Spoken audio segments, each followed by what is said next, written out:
Halo semuanya, ketemu lagi dengan saya Hadi di kanal saya. Kali ini saya tidak akan membahas tentang mantan atau kejadian horor yang bikin merinding, tetapi tentang sesuatu yang lebih bikin deg-degan, investasi saham. Tenang, kalian tidak salah kanal kok. Saya di sini mau berbagi ilmu dari sudut pandang orang biasa seperti kita. Bagaimana sih caranya agar bisa untung di pasar saham? Rahasianya teman-teman adalah analisis fundamental. Nah, dalam video kali ini, kita akan membahas 7 faktor penting yang harus diperhatikan dalam analisis fundamental saham. Penasaran? Yuk, simak sampai habis.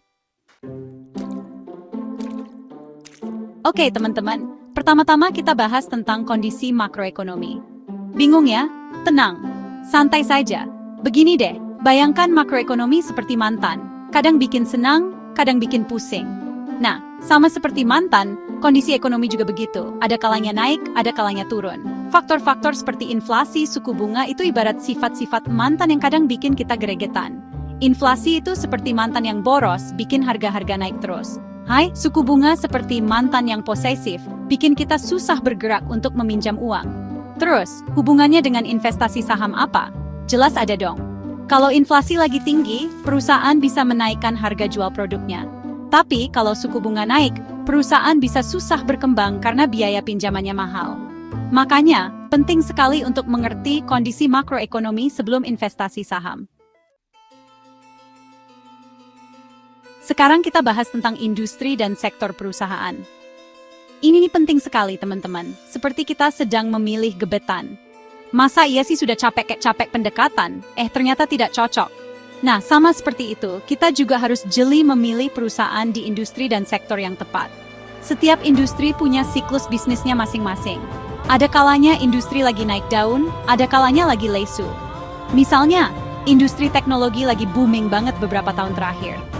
Tapi, bukan berarti semua perusahaan teknologi pasti untung kan? Makanya, kita harus pintar-pintar menganalisis teman-teman. Cari tahu perusahaan mana yang jadi pemimpin pasar di industrinya, produknya inovatif atau tidak, dan punya potensi berkembang di masa depan.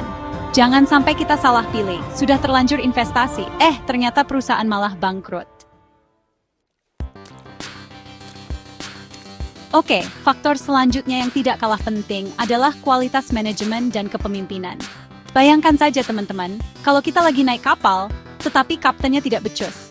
Ngeri kan? Bisa-bisa kapalnya karam duluan sebelum sampai tujuan. Nah, sama halnya dengan perusahaan. Kalau manajemennya tidak kompeten, bisa-bisa perusahaan juga ikut-ikutan karam. Makanya, kita harus cari tahu rekam jejak manajemennya, bagaimana gaya kepemimpinannya, dan seberapa transparan mereka dalam pengambilan keputusan. Cari tahu juga, apakah manajemen perusahaan punya visi dan misi yang jelas untuk masa depan perusahaan.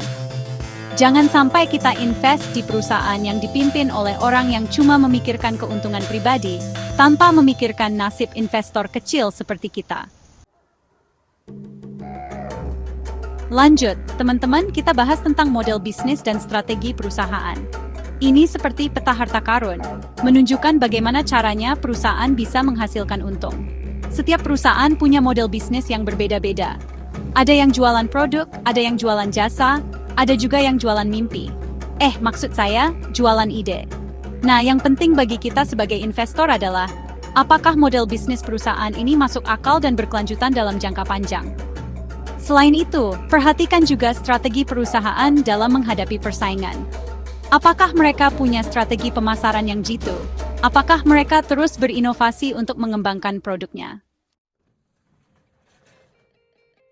Oke teman-teman, sekarang kita masuk ke bahasan yang agak sensitif nih, yaitu tingkat utang dan struktur keuangan perusahaan. Dulu saya pernah mengalami masa-masa kelam terlilit utang kartu kredit. Rasanya itu seperti dikejar-kejar debt collector, tidak tenang hidup saya.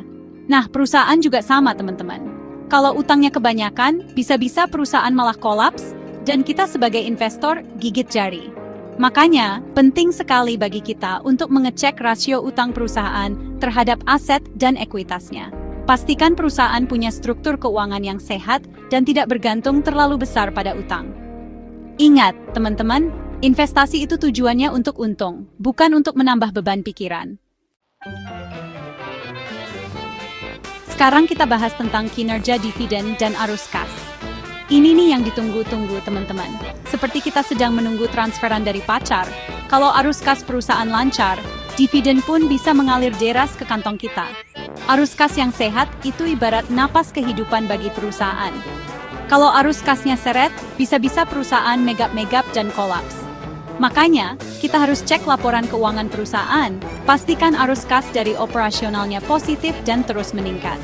Selain itu, perhatikan juga rekam jejak perusahaan dalam membagikan dividen. Apakah perusahaan rajin bagi-bagi dividen? Apakah dividennya terus meningkat setiap tahun? Terakhir, tetapi tidak kalah penting, kita bahas tentang pertumbuhan dan proyeksi keuangan. Ini nih yang bikin kita semangat investasi teman-teman. Seperti kita sedang membayangkan masa depan yang cerah, untung menggunung, dan hidup bahagia selamanya. Tapi ingat, teman-teman, jangan sampai kita terlena dengan mimpi di siang bolong. Pastikan proyeksi pertumbuhan perusahaan realistis dan didukung dengan data yang valid. Jangan sampai kita terjebak dengan perusahaan yang overpromise tetapi underdeliver. Cek juga, apakah perusahaan punya rencana ekspansi bisnis yang jelas? Apakah mereka punya produk atau layanan baru yang potensial? Itulah 7 faktor penting yang harus diperhatikan dalam analisis fundamental saham. Bagaimana teman-teman? Sudah mulai tercerahkan? Intinya, investasi saham itu tidak serumit yang dibayangkan kok.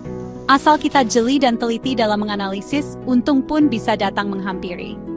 Semoga informasi ini bermanfaat untuk kalian yang ingin menjadi investor yang lebih cerdas. Jangan lupa like, share, dan subscribe untuk video menarik lainnya. Sampai jumpa di video berikutnya. Ciao!